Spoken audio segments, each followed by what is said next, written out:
सभी का हमारे चैनल हिंदी परिचय में स्वागत है। आज हम सूरदास जी के पदों की व्याख्या पढ़ेंगे। गोपियाँ उद्धव से कहती हैं उद्धव पर व्यंग करते हुए कि ऊधो तुम हो अत बड़भागी, यानी कि हे उद्धव आप अत्यधिक भाग्यवान हैं, भाग्यशाली हैं, यानी आप बहुत ज़्यादा, क्योंकि अपरस रहत स्नेह तगा से नाहिन मन अनुरागी, क्योंकि आप श्री कृष्ण के साथ तो रहते हैं लेकिन फिर भी उनके प्रेम बंधन से मुक्त हैं, उनके प्रेम बंधन से अछूते हैं। पूरिन पात रहत जल भीतर तारस देह न दागी, क्योंकि आप उस कमल के पत्ते के समान हैं जो जल के भीतर रहते हुए भी अपने ऊपर एक भी पानी की बूंद को टिकने नहीं देता। जो मन माह तेल गागरी बूंद न ताको लागी, आप तो ठीक उस तेल उस गगरी के समान हैं, या कहें कि उस घड़े के समान है, चिकने घड़े के समान है जो अपने ऊपर एक भी पानी की बूंद को टिकने नहीं देता। प्रीति नदी में पाँव न बोरियो दृष्टि न रूप परागी, आपने तो श्री कृष्ण के प्रेम रूपी नदी में अभी तक अपने पैरों को बोरा ही नहीं है, डुबाया ही नहीं है, इसलिए आप श्री कृष्ण के प्रेम से अछूते हैं। सूरदास अबला हम भोरी गुर चींटी जो पागी, आगे सूरदास जी कहते हैं कि गोपियाँ कहने लगी कि हे उद्धव हम जो गोपियाँ हैं वो तो अबला हैं, यानी बेचारी हैं, क्योंकि हम तो कृष्ण के प्रेम में ठीक उसी तरह पड़ी हुई हैं जैसे कि गुड़ से चींटियाँ चिपकी रहती हैं। इस काव्यांश में गोपियाँ अपनी विरह व्यथा का वर्णन उद्धव से करते हुए कहती हैं कि हे उद्धव मन में मांझ रही, यानी कि हमारी जो भी मन की बात थी वो हमारे मन में ही रह गई। कहिए जाए कौन पे ऊधो ना ही परत कही, कि हे उद्धव हम अपनी मन की जो बातें थी या हम जो भी अभिलाषाएं थी हमारी वो हम किससे जाकर कहें। अवधि आधार आस आवन की तन मन विथा सही, कि अब तक तो कृष्ण के लौट आने की आशा में हमने जितना भी उनका विरह वियोग था उसको सहन किया, लेकिन अब उनके आने की जो आशा है वो भी ख़त्म हो गई है। उसके अलावा अब इन योग संदेशन सुनी सुनी विरहीन विरह दही, आपकी ये योग की बातें सुनकर, योग साधनाएं की बातें सुनकर हमारी जो विरह दशा है या विरह की जो अग्नि है वो और अधिक प्रज्वलित हो गई, यानी कि हमारा जो दुख है कृष्ण के वियोग का वो और भी अधिक बढ़ गया है। चाहती हुती गुहाई जित पे उर पे धार बही, और अब आपकी इन योग साधनाओं की जो बातें हैं उनको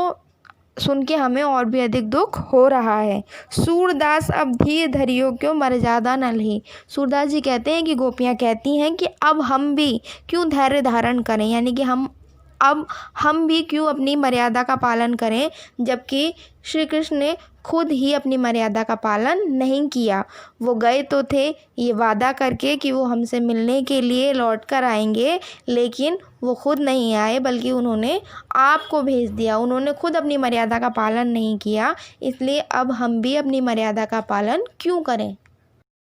इस तीसरे काव्यांश में गोपियाँ उद्धव से कहती हैं कि श्री कृष्ण हमारे लिए हारिल पक्षी की उस लकड़ी के समान है, यानी यहाँ कहा जा रहा है हमारे हरी हारिल की लकड़ी, यानी कि श्री कृष्ण हमारे लिए हारिल पक्षी की उस लकड़ी के समान है जिनको मन क्रम वचन नंद नंदन उर यह दृढ़ करी पकड़ी, जिसको हमने मन से वचन से कर्मों से कस के अपने हृदय में पकड़ रखा है, यानी कि हमने अपने हृदय में मन से कर्म से और वचन से कर्म और वचनों से श्री कृष्ण को पकड़ रखा है, जैसे कि हारिल पक्षी उस लकड़ी को पकड़े रहता है। जागत सोवत स्वप्न दिवस नहीं कहना कहना जकरी, जागते सोते सपने में और दिन रात मतलब हर समय हम श्री कृष्ण का नाम रटते रहते हैं। सुनत जोग लागत है सो ऐसो जो करुई ककड़ी, और हे उद्धव आपकी ये योग साधना की बातें सुन के ऐसा लगता है जैसे कि हमने कोई कड़वी ककड़ी अपने मुंह में रख ली हो। सूतो व्याधि हमको ले आए देखी सुनी ना करी, कि आप तो हमारे लिए एक ऐसी व्याधि को ले आए हैं जिसको हमने आज तक ना ही तो देखा है और ना ही सुना है। यह तो सूर तिन्ही ले सौंपो जिनके मन चकरी, सूरदास जी कहते हैं कि गोपियाँ कहती हैं कि हे उद्धव ये जो आपकी योग साधनाओं की बातें हैं ये उन्हीं लोगों को जाके सुनाइए, उन्हीं लोगों को ये योग साधना का उपदेश दीजिए जिनके हृदय चक्री के समान अस्थिर हैं। हमारा हृदय तो पहले से ही श्री कृष्ण के प्रेम से बंधा हुआ है, इसलिए हमें आपकी इन योग साधनाओं की बातों की कोई ज़रूरत नहीं है। इस आखिरी काव्यांश में गोपियाँ उद्धव को भ्रमर यानी भंवरा बताते हुए कहती हैं कि हरि है राजनीति पढ़े, कि अब तो श्री कृष्ण ने राजनीति पढ़ ली है। हरि यानी श्री कृष्ण के लिए कहा जा रहा है यहाँ कि श्री कृष्ण ने अब तो राजनीति पढ़ ली है। समुझी बात कहत मधुकर के समाचार सब पाए। श्री कृष्ण के अब जितने भी समाचार हैं वह हमें अब उद्धव की बातों को सुनकर पता चल गए हैं। एक अति चतुर होते पहले ही अब गुरु ग्रंथ पढ़ाए, कि एक तो श्री कृष्ण पहले से ही चतुर थे और अब उन्होंने गुरु से भी ग्रंथों का ज्ञान ले लिया, यानी कि गुरु के द्वारा शिक्षा भी ले ली है, तो वो और अधिक चतुर हो गए हैं। बड़ी बुद्धि जान की जो उनकी जोग संदेश पढ़ाए, कि वह तो अब इतने अधिक बुद्धिमान हो गए हैं कि उन्होंने हमारे लिए योग का संदेश तक भिजवा दिया है।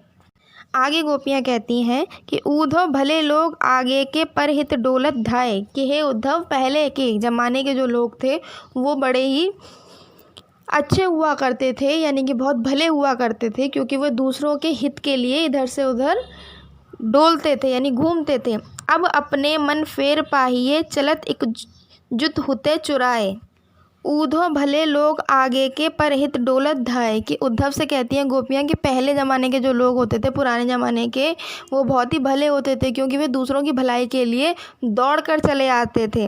अब अपने मन फेर पाहिए चलत जो होते चुराए, कि अब तो जो लोग हैं वो ऐसे हो गए हैं कि हम इतने बदल गए हैं कि वह अपना काम बनने के बाद में जो मुंह है उसे फेर कर चल देते हैं। यानी कि श्री कृष्ण के लिए कहा जा रहा है कि श्री कृष्ण जो थे वह खुद तो गए ही गए और हमारा भी जो हृदय था उसे अपने साथ ले गए, कि जो कृष्ण चले गए थे हमारा हृदय चुरा ले गए थे। अब उनके जो मन में है वह बदलाव आ गया, उनका मन बदल गया है, क्योंकि ते क्यों अनीति करे आपुजे और अनीति छुड़ाए, कि जो कृष्ण कभी ना तो खुद अनीति करते थे और ना ही किसी और को अनीति करने देते थे। अगर कोई कुछ गलत कर रहा होता था तो क्या करते थे, उस अन्याय से लोगों को छुड़ाते थे। अब वह खुद क्या करने लगे हैं, अनीति करने लगे हैं। आगे गोपियाँ कहती हैं कि राजधर्म तो यह सूर जो प्रजा न जाई सताए। सूरदास जी की गोपियाँ कहती हैं